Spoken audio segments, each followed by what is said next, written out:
Les personnes originaires de pays africains cherchant à étudier au Canada doivent se battre pour obtenir un visa. Des taux de rejet élevés des dossiers de ces étudiants ont été révélés, en plus de devoir payer des frais de scolarité allant en moyenne de 17 à 19 000 $ canadiens par année universitaire. Les étudiants africains doivent également fournir des garanties financières. Des gens qui se sont fait refuser le visa plus de 5 fois.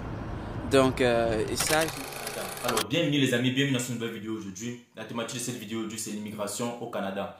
Alors, depuis un certain temps, depuis ces derniers mois, en fait, il y a beaucoup de refus de visa, que ce soit pour les études, soit peut-être pour le travail, principalement pour les Africains. Alors, lors de mes recherches sur les réseaux, je suis tombé sur une vidéo dont je vais vous la présenter juste tout à l'heure. Donc, restez, regardez la vidéo jusqu'à la fin. Alors, dans cette vidéo, comme je vous l'ai dit, on va parler principalement du Canada. Pourquoi le Canada? Parce que c'est un pays principalement qui est à l'actualité. C'est un pays fort en fait. Beaucoup de personnes veulent se rendre au Canada pour pouvoir peut-être étudier et ensuite travailler. Beaucoup veulent juste aller là-bas par contrat de travail, juste pour aller travailler. Mais maintenant, derrière cela, il y a beaucoup de business qui se créent. Je pourrais même dire le gouvernement là-bas est un peu plus raciste en fait. Alors, je suis tombé sur une vidéo dont j'aimerais partager cela avec vous. Et j'attends vos différents points de vue dans la partie commentaires. Donc, dis-moi juste ce que tu en penses dans la partie commentaires. Et surtout, on pose cette thématique aussi. Pour vous, en fait, qui aimeriez étudier au Canada ou bien qui aimeriez aller travailler au Canada, ne mettez pas juste le Canada comme la seule destination sur votre liste, en fait. Donc, ayez plusieurs destinations. Le Canada peut-être peut être le plan A. Et maintenant, derrière ce plan A, vous avez un plan B ou un plan C. Donc, si vous mettez uniquement le Canada dans votre tête, soyez-en sûr que ça ne va pas marcher pour vous, en fait.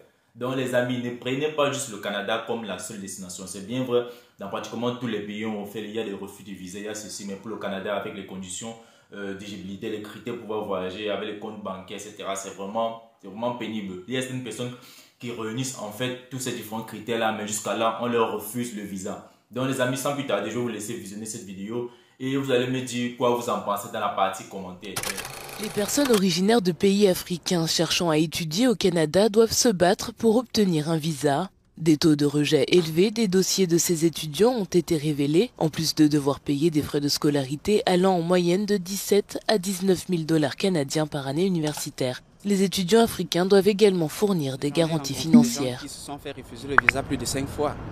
Donc, ça, généralement, c'est lié toujours au problème des finances. Parce que lui m'avait dit, la première fois, il me dit, j'ai pas assez de fonds pour pouvoir immigrer au Canada. Et lorsqu'il allait trouver des fonds, il est revenu et on lui a rejeté encore, il a encore été rejeté en se faisant dire, on n'est pas sûr que tu vas retourner dans ton pays d'origine après ta formation au Canada. Le pays, longtemps considéré comme une nation multiculturelle et inclusive, a admis dans un rapport publié discrètement à la fin du mois de septembre que son système d'immigration était teinté de racisme. Il y a des conséquences, pas juste sur les étudiants, mais aussi sur le travail des professeurs. Moi, ma programmation de recherche a été extrêmement retardée parce que j'avais recruté 4 ou 5 étudiants en même temps, mais ils ont tous été retardés d'1 an. Moi, je ne peux pas attendre 1 an, mais j'ai dû attendre 1 an. Selon les données fédérales, le Québec est la province canadienne où le taux de rejet d'étudiants africains est le plus élevé, environ 70% en provenance de nations africaines francophones entre 2017 et 2021.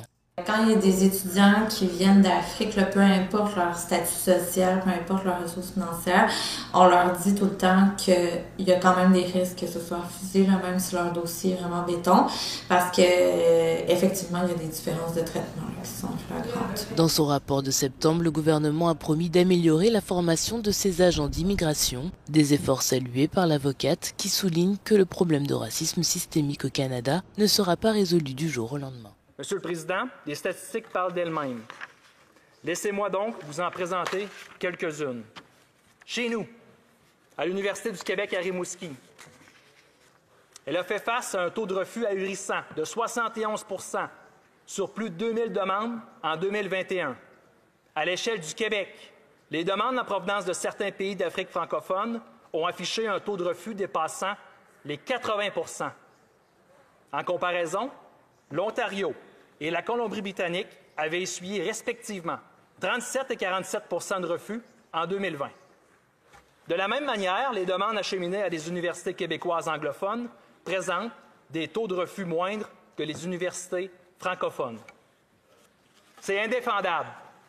Pourquoi Immigration Canada discrimine-t-elle les étudiants africains francophones?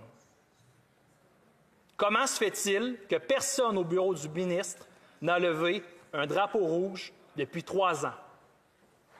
Considérant que l'obtention d'un diplôme d'études en sol québécois constitue une voie rapide vers l'obtention d'un statut permanent, cette discrimination inéquitable et injustifiable contre les étudiants francophones contribue, encore une fois, à amplifier le déclin du fait français au Québec.